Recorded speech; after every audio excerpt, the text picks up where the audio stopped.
Mafia 1. One shot, one Don, one dynasty gone. In September of 2023, we saw the death of one of the most influential men in all of New York City, if not the entire United States, Matteo Messina Denaro, also known as the Swine or the Blonde. He was the boss of the Sicilian Mafia and was considered by many to be the most dangerous mobster in the world, and his criminal organization has been around since the 1860s. So that got me thinking about the Mafia in general, and specifically their involvement with real estate. You see, the Mafia, especially the Italian-American Mafia, they've long used real estate as a way to launder money and gain wealth and power. In fact, it estimated that at one point they controlled between $5 to $10 billion worth of real estate throughout the United States, which is why I got together with a former FBI agent who spent years taking down Mafia crime families to discuss how the Mafia uses real estate to make money. But more importantly, we talked about the biggest Mafia real estate empires of all time, and he gave me the names of several businesses that are still running today. So here's the story of how the Mafia made billions from real estate. The Italian-American Mafia first started to really use real estate as a tool for money laundering during the Prohibition era, when they were able to make massive amounts of cash selling illegal alcohol. And so they began investing this cash into legitimate businesses and property. Now, they didn't go after just any properties. They went after properties in cash-rich cities, especially near airports and highways where there was a lot of commercial traffic. This made sense because the Mafia wasn't trying to hide the fact that they owned these properties. They just didn't want people to know that they owned these properties. Does that make sense? Another thing the Mafia did was they would set up shell corporations to buy the properties under. This way, even if someone found out that the Mafia owned the building, they couldn't necessarily link it back to the Mafia family.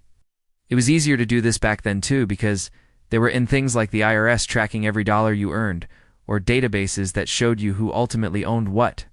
But the Mafia used this tactic to such great effect that they eventually grew to control 5% of all the strip malls along the East Coast.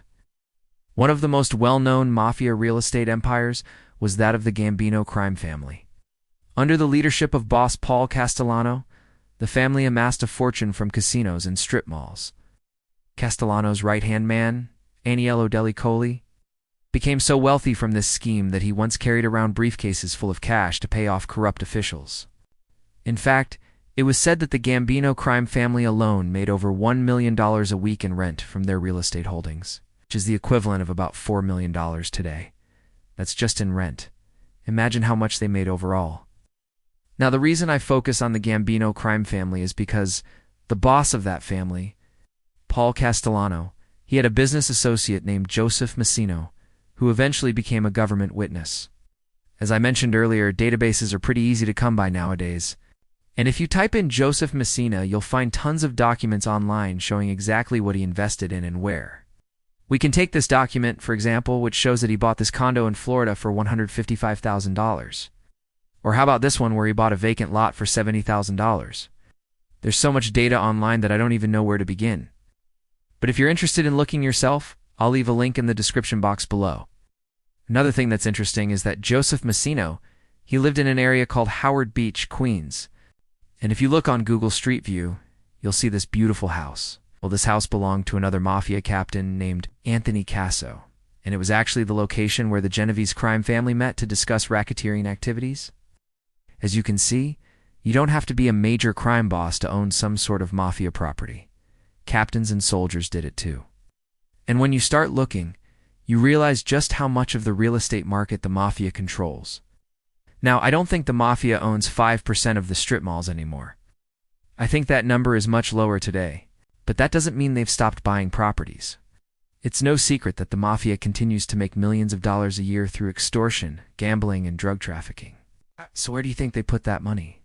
Nowadays, the Mafia tends to favor other types of properties like restaurants and bars. They're easier to hide ownership of, and they bring in steady streams of income. Plus, they can use these businesses to launder money through the sale of goods and services. For example, let's say you have a restaurant and you sell $100,000 worth of food in a month. You might only spend $40,000 of that on actual food costs, meaning you could easily launder the remaining $60,000 by just booking it as business expense. The Mafia will also often use their influence to get other criminals to invest in these businesses. They'll offer them protection in exchange for a cut of the profits, which allows them to both clean and grow their money at the same time. I should mention that the Mafia isn't the only organized crime group doing this either. Asian gangs, biker gangs, and street gangs have all been known to launder money through small businesses like car washes and nail salons. They might not have the same real estate portfolio as the Mafia, but they're still making millions of dollars every year by using these tactics. So what can you do if you suspect that a local business is being used for money laundering? You should contact your local authorities immediately. Laundering money through a business is a federal offense, and the authorities have the power to shut down the business and seize its assets. Now, of course, this is easier said than done. Organized crime groups are good at hiding their money, and they have lots of resources to fight back. But if you have evidence of wrongdoing, then the authorities will likely take action. Now, I'm not saying that you should go around spying on your local businesses or accusing people of being involved in organized crime. All I'm saying is that if you see something suspicious, then you should report it to the authorities. Ultimately, it is up to all of us to help stop money laundering and support the government's efforts to combat organized crime. In terms of what the future holds for Mafia real estate, it's hard to say. On one hand, the Mafia is a dying breed. Most of their old businesses have been shut down, and it's becoming harder and harder to recruit new members. On the other hand, the Mafia is constantly evolving and adapting. They've already moved on from extortion and gambling to more lucrative activities like drug trafficking and loan sharking. And they've also become more sophisticated about how they launder money. So while it's unlikely that the Mafia will ever again control 5% of the strip malls in America, they're still a force to be reckoned with. And now we're going to hear from our special guest. Former FBI agent who spent years investigating the Mafia and taking down their real estate empire. Peter, how does the Mafia use real estate to launder money and gain power? Oh, it's simple, really. They buy properties in cash-rich areas and then rent them out to legitimate businesses. They're not trying to hide the fact that they own the properties. They just don't want people to know that they own the properties. They use shell corporations to buy the properties under, so that even if someone finds out that the Mafia owns the building, they can't necessarily link it back to the Mafia family. And this made it much easier to launder money back in the day, because they didn't have to worry about things like bank records or financial statements. How do the Mafia choose which properties to buy? Well, they look for properties that are in areas with a lot of foot traffic and commercial activity. They want to be able to generate a lot of income from the properties without drawing too much attention to themselves. What types of properties do the Mafia prefer to buy? Well, they love strip malls because they generate a lot of income and they're relatively easy to manage. They also like to buy restaurants and bars because they can use them to launder money. Do the Mafia still buy real estate today? Well, yes, they sure do. They've just gotten more sophisticated about it. These days, they are more likely to buy smaller businesses like car washes and nail salons because they are easier to hide ownership of. They generate steady streams of income. They'll also often use their influence to get other criminals to invest in these businesses.